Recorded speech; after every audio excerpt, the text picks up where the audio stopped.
feelings, and we're going to have a chance to process them, and we have a panel discussion afterwards to discuss the issue of elder abuse and see if there's something that we as a community can do to help prevent it and to help support survivors.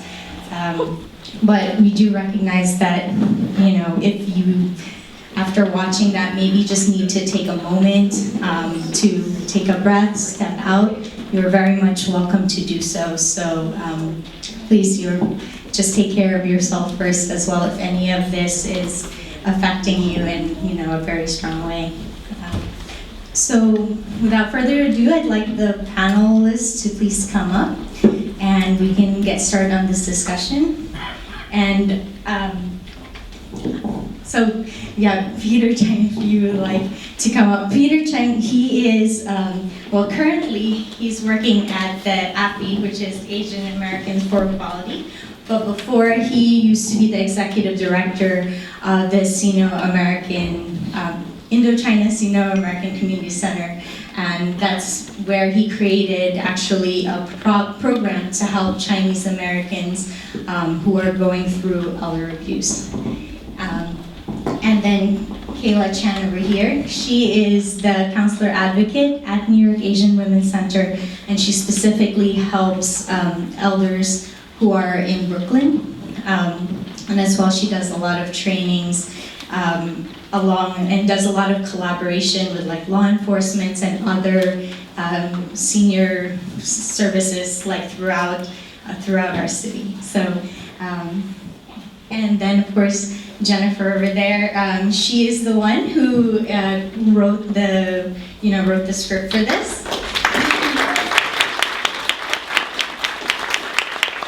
And you probably also recognize her in the little cameo that she had as well. And then recently, if you guys watch Royal Pains this week, she was actually on like an episode the other night, I believe. So make sure to catch up on that. And as well as the president of Asian American Film Lab. And Fan Lee over there, you may recognize her for sure. And she is an actress and also a writer. And so she has credits in doing theater internationally and also in our region, as well as different spots on TV, and even wrote and starred in a film that will be shown on Stars, I guess, as well. Yay. That's wonderful.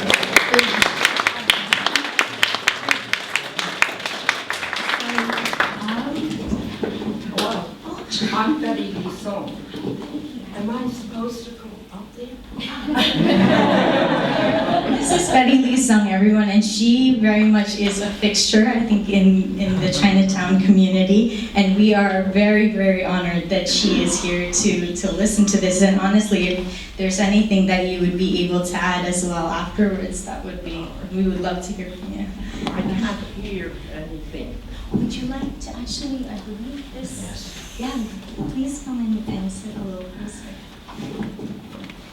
And I know there are people standing in the back. There are chairs up here. There's 2 over here, and there's 4 here. So please come forward, take a seat. It's okay. So just to let everyone kind of know, there will be an opportunity for you to also ask questions and maybe share any comments you have about what you saw.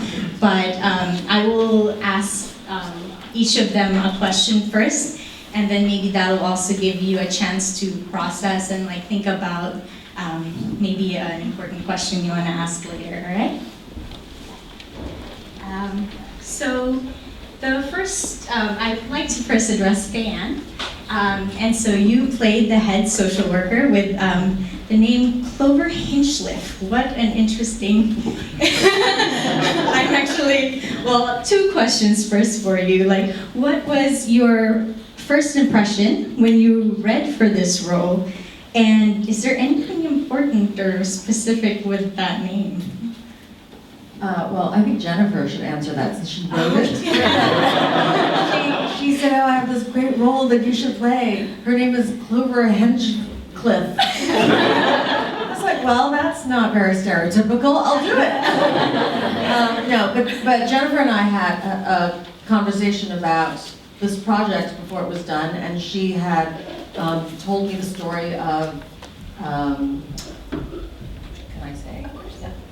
Of her grandmother, who she felt was being abused. And I was very, very saddened by the story, and I thought it was an important story to tell, for sure. And this is the first time that I've, really thought about elder abuse. Never, ever thought about that. And I myself have elderly parents now, and aunts and uncles that are in their 80s, some are even in their 90s. And I have an aunt that is in a senior community development in Texas, and making this movie actually made me learn a lot, because I realized that sometimes when we talk to elderly people, I sometimes talk to them like they're children, and I never really thought about it. I'm being polite, but I am not, sometimes I realize that, they've lived a lot longer than I have, and I really should listen to what they have to say, their life experiences, and their needs today are important as well, but we can't assume we know what they want or need. So it really taught me to actually be more respectful and listen. So I'm very glad to be part of this project. Definitely. Now, I know that you are part of also the Asian American Arts Alliance, and so you are familiar with our community and sort of, especially talking about a difficult topic that not many people know about. Like you said yourself, you just found out about it. Have you encountered or do you foresee any sort of difficulty in trying to promote this film to a community that doesn't acknowledge it? Yeah, I think it's difficult to promote anything that is Asian American related in film. It's just difficult. I think that our community needs to, in a way, step up and help each other promote the things that we do. I just think that it is time now for us to really make a conscious effort in promoting the arts for Asian Americans, and it's really important for us to just basically get it out there in social media and to support it and really to fund it too. It's all about money when it comes to marketing, and Asian Americans are very wealthy actually in this country, and I think that it would behoove us all, in fact, for Asian Americans to help out. Thank you, Fan. So Jennifer, my next few questions are for you. Basically, so as Fan had mentioned, this was something that was inspired by the story of your grandmother. Sometimes people will hear stories, but maybe it would be difficult to decide to actually create, a story or write about it. So why do a film on elder abuse? It's not a very popular topic. I'm sure most people would want, to create something that they could get the most audience about. So why this particular one? Well, so I lost one of my grandmothers about 3 years ago, and she's the grandmother that the film is based on. And when she passed away, I felt like the world kind of lost this beautiful artist, and it was a woman that had always put others before her all her life. And somebody like that you would hope would die surrounded by love and in a familiar setting. But my grandmother died alone in an unfamiliar bed and with a broken heart. And that was a really sad way to see that happen. And a lot of things happened leading up to that. And throughout that whole time, I knew something wrong was going on, but I didn't know to call it elder abuse. And this was over a period of years, and throughout that time I talked to social workers, I talked to medical staff, I even talked to the police at one point, and nobody used the term elder abuse. They all used the term family affair. This is a family affair. And my grandmother felt very alone, I felt very alone. And after she passed away, there was just sort of this time of trying to reconcile that, trying to understand what happened. And so in many ways, this film is the results of that research and finding out that she wasn't alone, that this is an epidemic, a real true epidemic. At least 1 in 10 seniors is affected by this, and those are only the reported numbers, which means that they're actually so much higher. And one social worker I spoke to, I thought put it really well. She said, look, elder abuse is where domestic violence was 20 years ago. There's just no dialogue for it, there's no vocabulary for it. And without a dialogue and without a vocabulary, how can we address it? And so I thought, well, there are these educational things, and people sort of glaze over, and they don't want to do it. And I thought, well, what about film? Because the Film Lab uses film as a vehicle to effectuate social change. And so I thought, well then, why not use a film? Why don't you use original narrative storytelling, and we'll create a film to create dialogue. At first the idea was that I'm gonna come up with the solution to elder abuse, and I'll tell you all how to solve it. And then I realized that was impossible. So I thought then the best I can do is to create dialogue. And so yeah, so that was the motivation to do it. And then it was just finding funding. And so speaking of helping each other in our communities, the Asian Women's Giving Circle was the first one to come forward and say, yay, Asian Women's Giving Circle! Actually provide funds, because without them, the film never, ever would have come to fruition. Well, so then how did you expect the different audiences to react to this after? So it's still so new. As you guys know, this is just a preview. This is a preview screening, so this is not necessarily the final version that you'll be seeing in festivals or things like that. It is a final version, but perhaps not the final version. So it's very hard to know. I did a lot of focus groups and a lot of research, in the period moving up to the production, and different groups responded in very, very different ways. Some of the people in the Asian community, for example, have been and remain pretty resistant. They're not really that interested. It's still viewed as kind of a shameful topic, something we don't want to talk about, something, if we're going to focus on our community, let's not focus on something so negative, let's focus on something positive. But then other communities have been really excited. I think there are some people here from the Henry Street Senior Companions Program. Yeah, those ladies are amazing. So these ladies actually go out and they are seniors and they help other seniors. And they were really fantastic. Young and I went and we did a group with them where we got their feedback and their insights and their advice, and we did improvs with them. And in one of them, this lady right here with her hand up, this lady played my mother and I was her bad daughter. So I went and I said, oh, Mom, why don't you give me some money, Mom? Why don't you give me your checkbook, Mom? And she hit me. Really? And I was like, whoa, we're acting, this is improv, what are you doing? I thought, she's fantastic, nobody's abusing that lady. And anybody she's not getting abused, let me tell you, they will end up in the hospital. So that was really, really inspiring. She's a very inspiring person. So one of the wonderful things is meeting people, and Betty Lee Sung, who's incredible. Betty's amazing. Betty, can I talk about you for a second? Is that okay? I can't talk it. I'm hard. Oh, good. Okay, then I'm going to talk about you. Betty, I'm going to talk about you. So Betty is in her 90s. She is an elder abuse survivor. And many people said to her going along, you should just be quiet. You just sit down. You stop rocking the boat. Why are you making trouble for everybody? But Betty has a backbone of steel. And Betty stood up and she said, no, I'm going to fight this. And now Betty is an educator. She is an advocate. She fights for us. And she is amazing. She's amazing.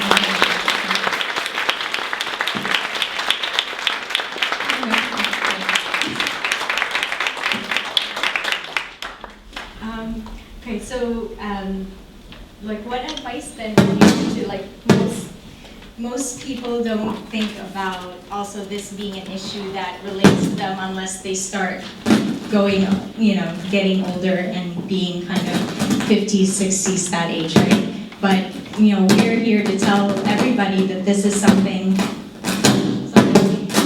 that, thank you. this is something that does affect everyone regardless of what age. So what advice would you give to people that are under like 60 years old, 65 years old, when they're thinking about elder abuse and thinking about where, even seeing this in their everyday life, especially the ones that aren't so obvious, the ones that aren't physical or sexual?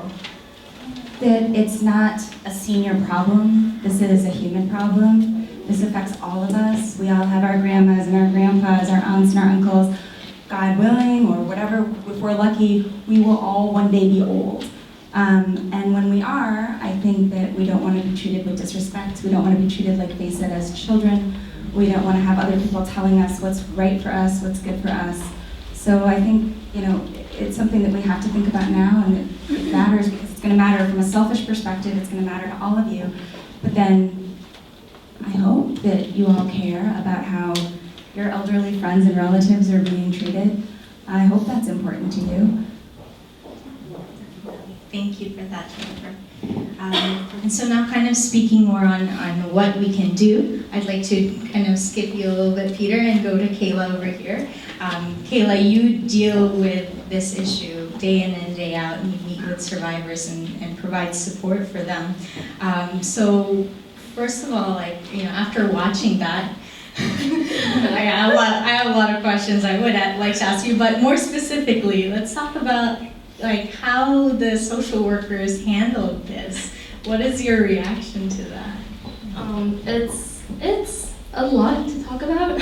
So, for instance, you have the social worker that was talking about just taking away your phone, and then you have the receptionist that's like, "Grandma, why don't you go watch TV? Someone else will handle this." And so it's a lot of assumptions and ideas about what, let's say if you're a senior person, you should not be caring about this. Maybe you forgot your medication, maybe you forgot this. I'm sure your son has handled this, you just probably forgot it. So they probably have a lot of these assumptions already there. And even the person that was clearing the bed at the end of the film, and when he was saying that, oh, she died, it happens. So, just this idea of death. So for instance, if someone were to call saying that, this person is dead, and if you were to tell this person this person's maybe 70 years old, so maybe that assumption was this expected? So maybe there would not be a lot of investigation into what caused the death. It could be assumed that it's a natural cause of death. And so a lot of these reactions a lot of it is based on assumptions. Yeah. Well, if this person was connected with the New York Asian Women's Center, as I hope that she would have been, what would we do differently than the folks there at the Senior Center? I think one thing that was brought up was listen, because like you said, we cannot make assumptions because we're talking about a very diverse group of people here. Someone who's 80 and someone who's 80 could be very different. So listening to how they are talking, listening to what they want, I think that's the most important thing. And helping them find an attorney, because she obviously was looking for legal assistance, looking for advice, and I think that's something that we can provide. So what we can do is do referrals and give them the options of what they can have, and let them make their own decisions if you think that they are able to, and she definitely looks like she was able to. Mm-hmm. So I think finding her a legal referral, that was a big need for her. Now kind of going back to your, you mentioning about people making a lot of assumptions. Throughout the film, you do hear a lot of comments, people just saying things that make her sound like she's not capable, like she's not intelligent, like, oh, you remembered my name, how nice. Or that's just a bunch of legalese, don't worry about it. Or especially, oh yeah, that's something your family can handle, go watch TV. And those kinds of comments, it's for us who work mainly with this, the elder abuse issue, it's called ageism.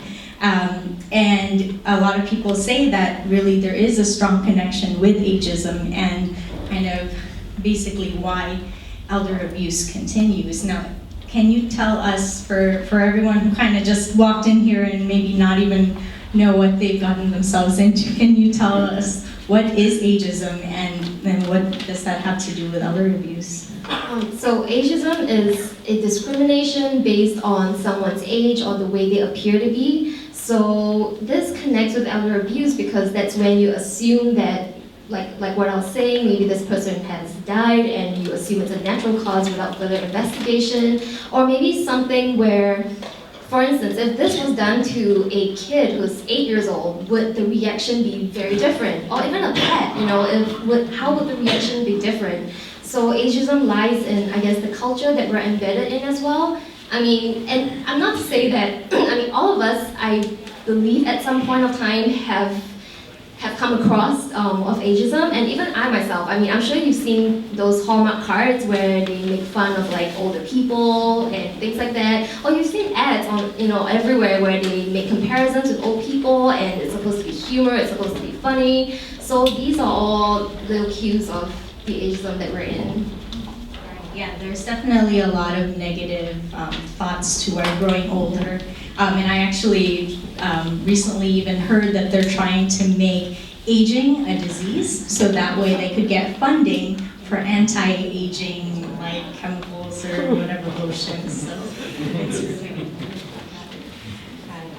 well, thank you very much, Kayla. So then my last few questions are for you, Peter. Now you definitely, you have worked in this, you worked as the executive director at the Indochina Senior American Center, and that's where you first encountered the issue of elder abuse and decided to do something about it.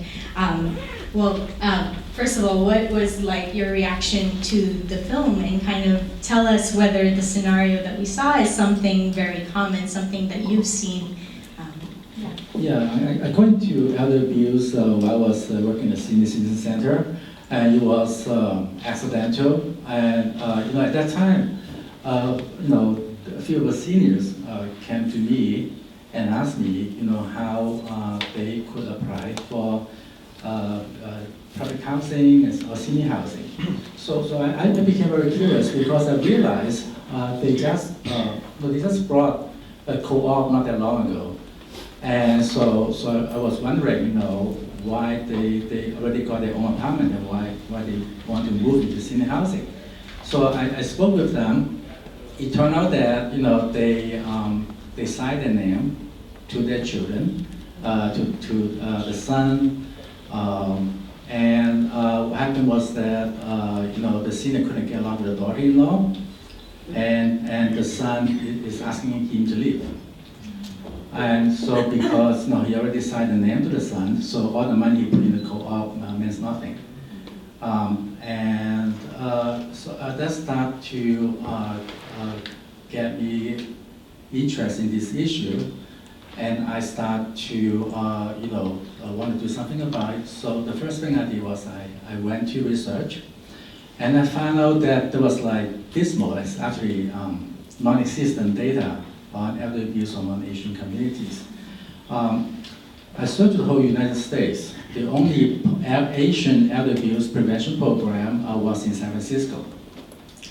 And I could only find one study from Toronto, Canada at that time.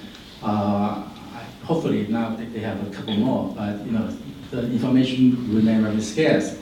So I actually had to search overseas, material overseas. And I found articles from Hong Kong, from Singapore, and there was one article from Hong Kong, and they did a survey of 276 seniors in the senior center, and they found that 27.5% of those had suffered at least one episode of abuse from the past 1 year. So that was really an eye-opener. And also studies on elder abuse found out that, it's not surprising in an abusive situation, it's a matter of power. So the more the senior dependent on the abuser, that there is greater chance of abuse being happened.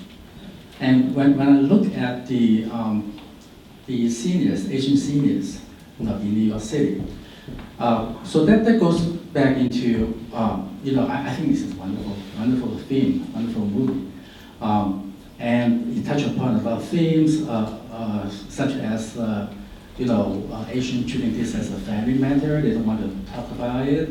It's a taboo. It's a shameful thing that people treat.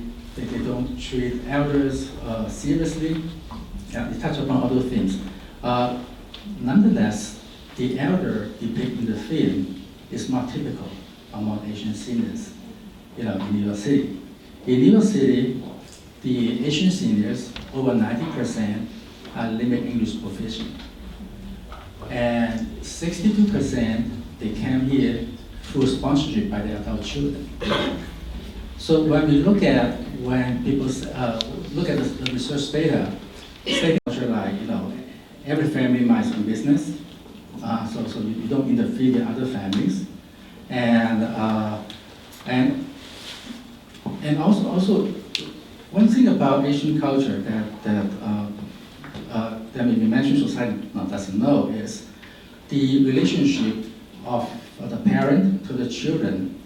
It does not terminate there, and parents expect their children to pay them respect, there are certain festivals or on their day of death, they go to pay respect and they go to the grave and make offerings, and so the relationship between parent and children continue after that. And a lot of the elders, they are very reluctant to come out to talk about it because they have, first of all, they feel a great amount of shame because their children is abusing them, and that's totally go against all the cultural expectations. And then they feel that if they still holding on a little sense of hope. Hopefully, things will work out, and they're afraid that they will cut off from their grandchildren. They're afraid that the children will not pay them respect, and after they pass away. So all these factors make them reluctant to come out to talk. And there's also this, in the film, you keep talking about, it's not your fault. You talk tell the elders it's not your fault. But in a lot of Chinese or Asian elders' mind, it is their fault. First of all, they didn't raise their children right, and secondly, there's also this belief in afterlife that it's the life after life. So some of the belief is that people believe that if they did something wrong in the past life, and then they got punishment this life. So they thought maybe the past life they did something wrong, and that's why they get punished now. And this become so when you tell them it's not your fault, no, they believe it's their fault. And so all these all these factors make it such a hard topic to talk about, and for us to try to give assistance even if you want to. So then kind of knowing that and what's causing this, what can we do then as a community to try to either prevent this from happening or to support the people who are survivors of elder abuse? I think when you approach an Asian elder abuse case, it's important to keep the families whole, because even when the children is abusing the parents is still having the best interest of the children, keeping their mind. So they don't want to call the cops and arrest the children. That's the worst thing you can do. They still cling on the hope that they can reconcile their children. And now I'm not saying that the children, children actually did something wrong. But a lot of those children, they also, they are immigrants themselves, and they also, may encounter discrimination. They also may encounter a lot of frustrations in their life, and they may not know how to handle the emotions. So, the way I look at it, you have to look at the family as a whole, and the best way is you can make some reconciliation. There are many approaches you can do. I think the first and foremost is to bring awareness to this problem. When I was doing the elder abuse project, I went to senior centers and I talked to the staff at the senior center, and they denied this problem exists. They didn't want me to talk about it. I mean, we're talking about workers at senior centers, and they didn't believe this exists.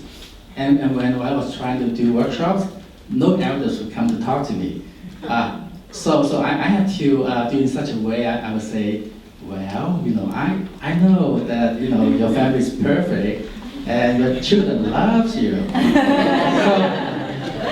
So I'm talking this not for you. I'm talking this is for your neighbor. So you learn something, and maybe when you detect something wrong with neighbor, then you can help him her.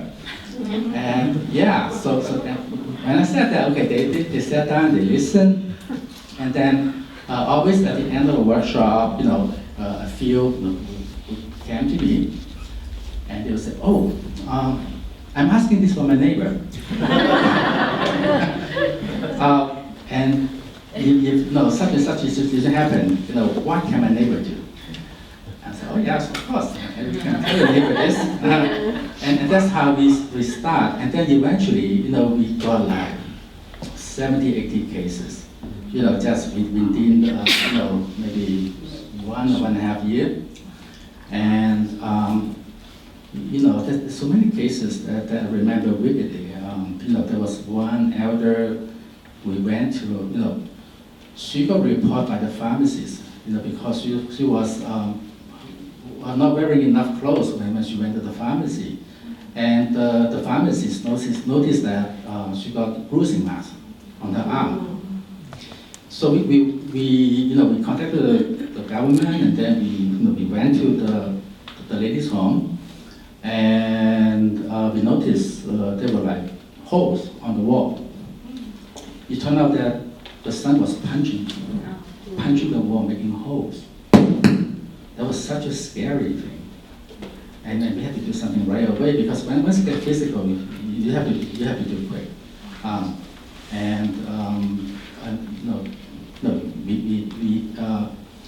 We actually detained the son, and had order of protection against him.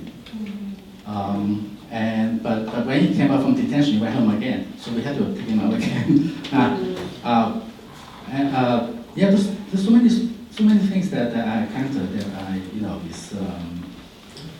I don't know how to say. But back to your question, how to handle this. I think bring awareness is the first step. Counseling, for the victim and also for the family. That's the second step.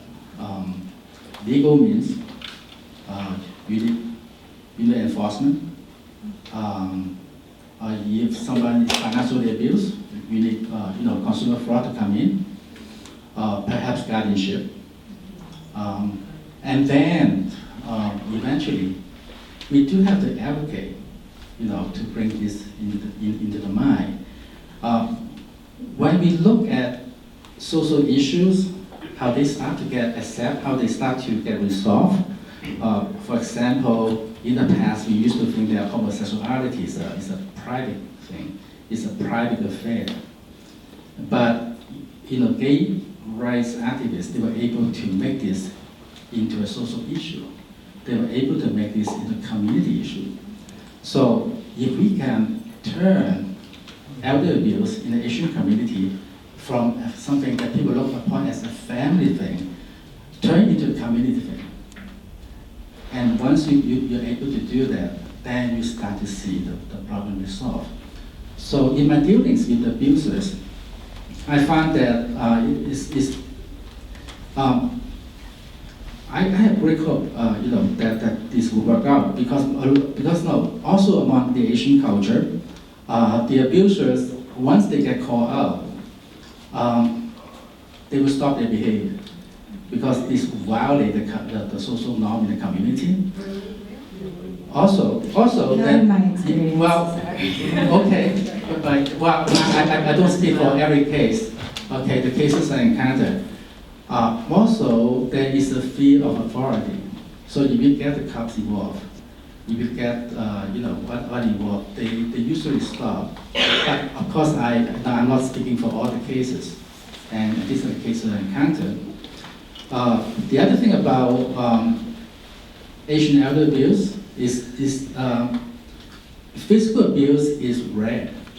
Okay, most of the abuse are psychological,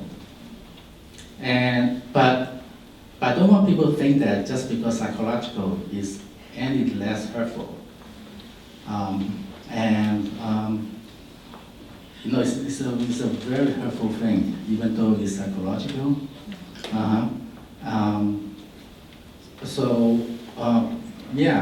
That's. Well, thank you very much, Peter. And I'm sure a lot of you have a lot more questions and comments that you would like to say to our panel. So I would like to give you all the opportunity for the next 15 minutes or so, however many questions we have. Please feel free to either just shout it out or raise your hand. Yes? Yeah, I'd like to ask you and then the filmmaker and the actress, is there a nexus between sexism and ageism? And you happen to portray a grandmother, and so it's very powerful because of women's place in society, and so it seems that I'd like to hear what the Asian Women's Center thinks about this nexus, because you failed to mention it as an issue at all, which I think is quite central to part of the kind of power of ageism. It's not just ageism alone, it seems, from the film even. That's a really great point, because there is definitely an that's definitely an interconnection between, you're talking about sexism, you're talking about ageism, and sometimes you're also adding in racism into it. So there is definitely a lot of times a connection, and a lot of the cases that I've seen as well, whereby a lot of them are immigrants and they come here maybe from China and places like that. So the whole idea of this gender, it comes in whereby the women are expected to continue to do the housework and to continue to do all of the caretaking in the home. And so that would definitely play in the power of and control. It's a form of a dynamic. And that is also a reason why I thought it was so great that you brought up about the social worker talking about how elder abuse it's like the next domestic violence, where we're now trying to talk about it. So recently we did a training to all of the domestic violence police officers in Brooklyn, and this was in collaboration with the district attorney's office. And all of us were just framing it in a way of like, this is under your jurisdiction. This is your responsibility. You are domestic violence officers, and domestic violence officers only started in the mid-90s. Before that, it was a very quiet and family affair, but now we're seeing a lot of elder abuse as well, and a lot of the similarities with domestic violence definitely is a lot of the power and control tactics, and so I would say definitely there is a nexus with gender in there. Yeah, I would absolutely agree with that. Sexism plays a huge role. Women generally, not just Asian women, like Black women, white women, Latina women, we are abused at a much higher rate than men are. And then Asian female elders are abused at an even higher rate than that. And you can look at sort of statistical samplings, like just sort of age aside. If you just want to look at gender and race, for example, if you give people the same resume for white man, white woman, black woman, Asian man, Asian woman, and then you ask them who they're going to hire, you might be surprised at the results. So people would rather hire the white man first, of course, but who would they rather hire second? Asian woman. No, they'd rather hire the black man second. Who would they let you hire third? The Asian man, correct. That means that gender trumps race. So they'd rather have a man before anything, and then we can go by race. And so then the females breaks down. So if you're a female of color, sucks to be us. No, but that is why we really do. Your point is excellent, and we really do need to talk about this, and we need to recognize when that happens in ourselves, because it's very, very easy to get on a box and be like, I'm not racist, I'm not sexist, I would never do that. Boy, those actions are so awful, and I would never do it, because we all do it. We all do it. You know, I definitely had moments with my grandmother where I was like, but I know what's best, and I was so sure of it, and that was so wrong. You know, we all have this societally ingrained racism, sexism, ageism, all of that in us, and if we can't recognize it in ourselves first and deal with it, how are we going to fix it for other people? And I'd just like to add from sort of the Hollywood perspective and the acting perspective and the filmmaking perspective. Age trumps youth. I'm Betty Lee Song. I'm the victim of elder abuse. As Jennifer said, I'm in my 90s, and I brought up my stepchildren for 37 years. And in a few years, after 37 years, they took my husband away. They took all our assets. And I have to mention that the community said to me they wanted to hush everything. And like Peter said, I went to the communities. I'm well known in the community. And everybody said to me, keep quiet, keep quiet. How are you going to keep quiet when such a thing happens to you? And how will you deal with the problem when everybody keeps quiet? Like my sister, she wanted to go into another room to talk about it when anything happened to me. And I also went to the senior centers, like Peter said, and to the other places, and they all wanted to say, just keep quiet, because all this is a shameful thing. And I was very interested in being elderly, because I used to be very, very strong and very healthy. But when this happened, I lost my hearing, I lost my ability to stand up. I'm going to have to hold on to something. I see the people in the film there.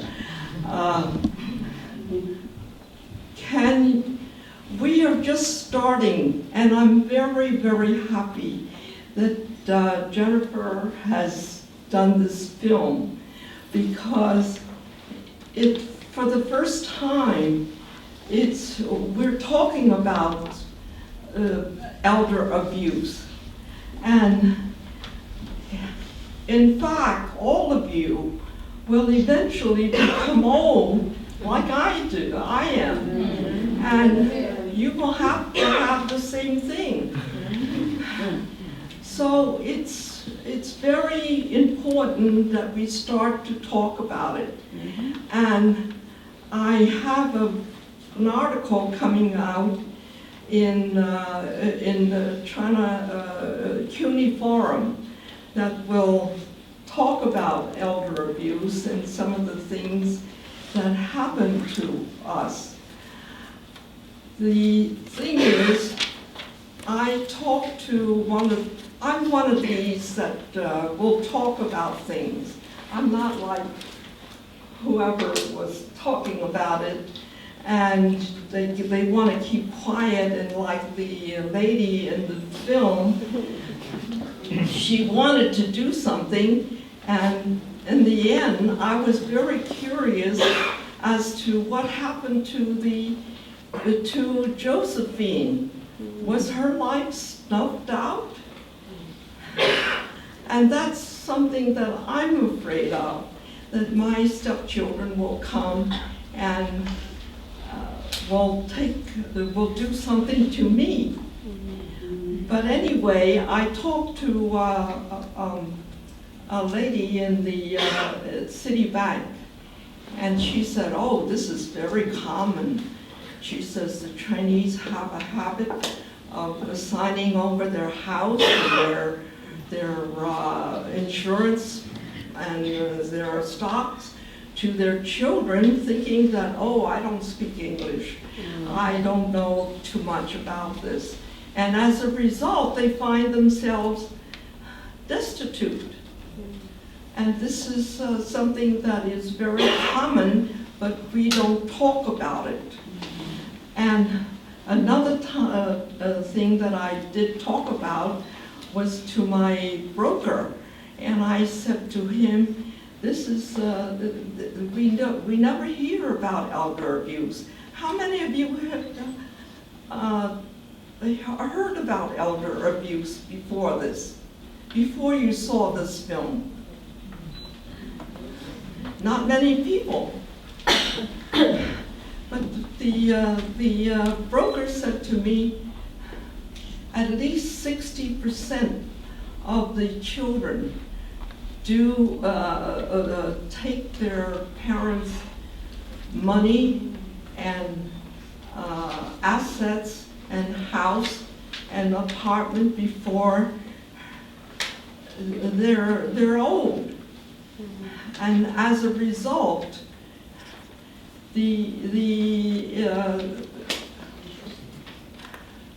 I'm sorry, I get very emotional about this myself. I have to stop.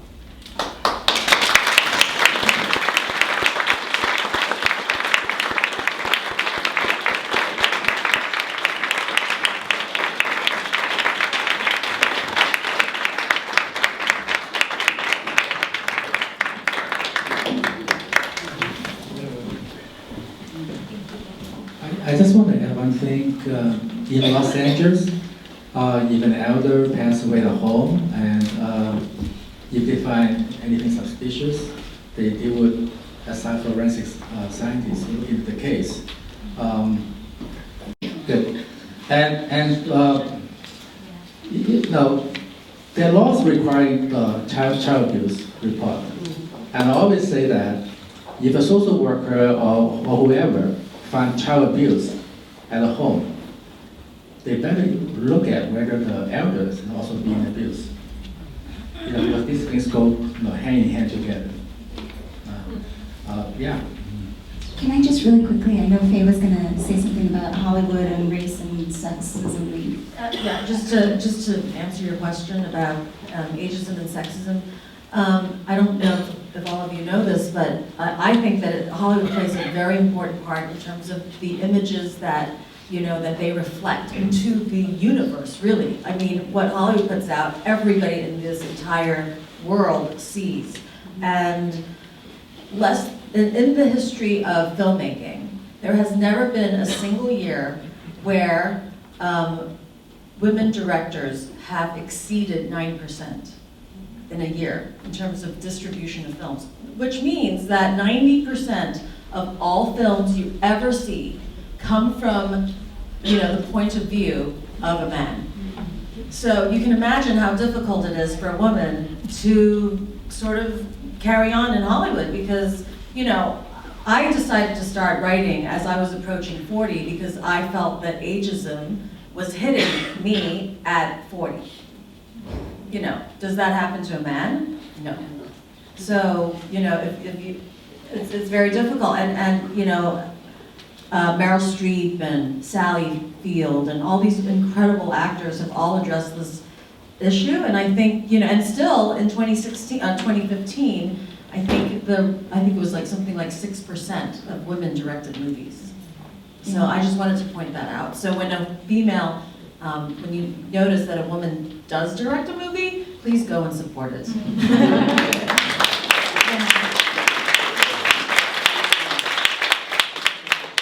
kind of piggybacking off that really quickly, if you look at speaking roles for women in mainstream film and television, only about a third of the speaking roles, if that, are female, and we're talking about just one-liner, you know, just like, hey, I'm a co-star, the end, that counts. So that means we're not talking.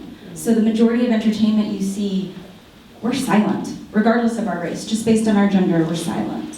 So we're not writing the stories, we're not directing the stories, we're not producing the stories, therefore we have zero power. And when we're portrayed, maybe we're just silent in the corner. And that's even just a young woman, and I think we all know that our culture puts youth above all else, you know, youth, we all want to be young forever, maybe aging will now be a disease, so I guess we're all very sick. But you know, that's something really to think about. Thank you for sharing.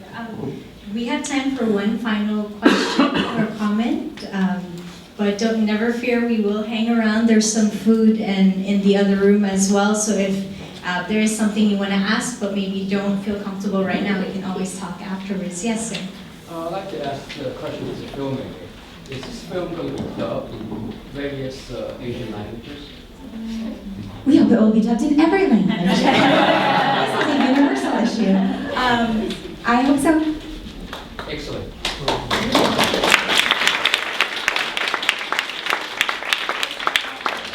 Do you have a plan to expose it to like senior citizens in different buildings? You know, because that would be so awesome for them to see it. Those who are abused may be able to recognize, you know, what's going on in their life, like especially in New York. Yeah, exactly. Yeah, actually, and we've reached out to pretty much everybody. I think there's some people here from the Department of Aging. Are you here, Gail, somewhere? Maybe she's not here anymore. But we've reached out to various government agencies. We've reached out to sort of every, and if you have any that you can think of, let me know, because I'll be happy to reach out to them. You know, the Henry Street Senior Companions, Elders Share the Arts, kind of all over the place. And we've also reached out to schools, because again, this isn't just an issue for seniors, it's an issue for all of us.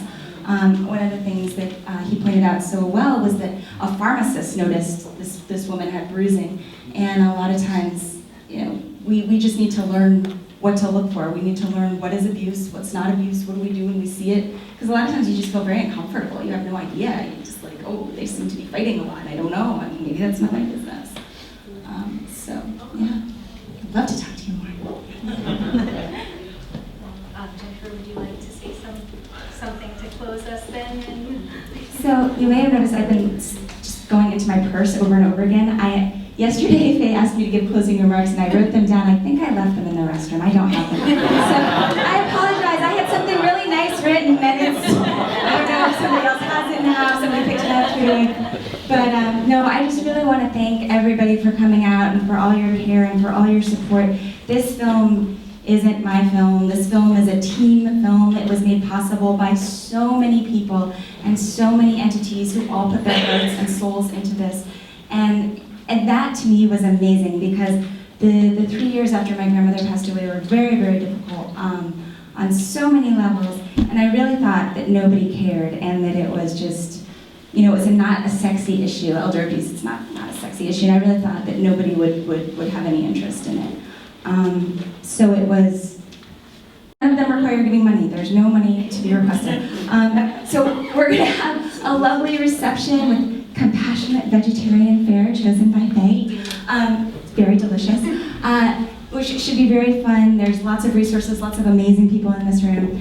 But I'd like you to take just 5 minutes to do these 3 things, and I promise they'll be fun. We're going to have 2 iPads set up with the lovely Yun manning them. And the first one is a page where you can tell your story. And one of the things that I found with my own experience, and then also with the many people I spoke to, is that abused elders feel very, very alone. And Betty too, you know, when Betty went, Betty, clearly not a shy wallflower. Like, she's out there saying, I have a problem, I'm being abused, please somebody do something. And people are like, be quiet, go away. And you do feel very, very alone, and you feel like nobody's there. So we have this site we're trying to share. It's a public site where people can share their stories. So you can do it anonymously, but take 1 minute and just share your story or share your thoughts after the film. Just anything. Just say, maybe I've experienced something like this. Maybe I know somebody that's experienced something like this. Or maybe I just want to say I love you and I support you and I'm there for you and you're not alone, because that's so meaningful for abuse survivors and abuse victims. So take a minute, share your story, and she will help you through the website.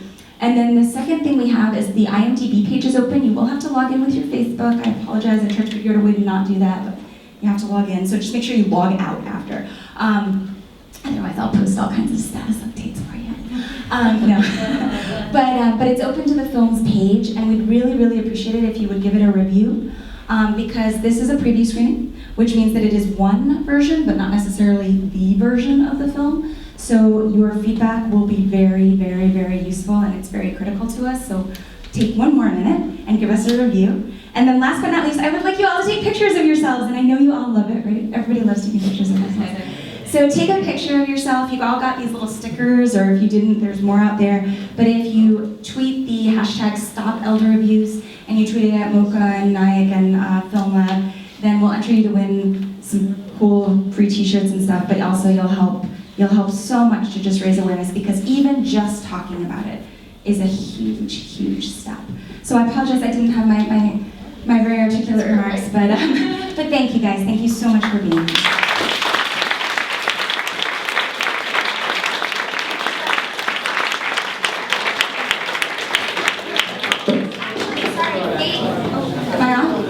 Faye just suggested something. Could I have all the people that were involved in Fairy Tale, cast and crew, just come for a quick group picture?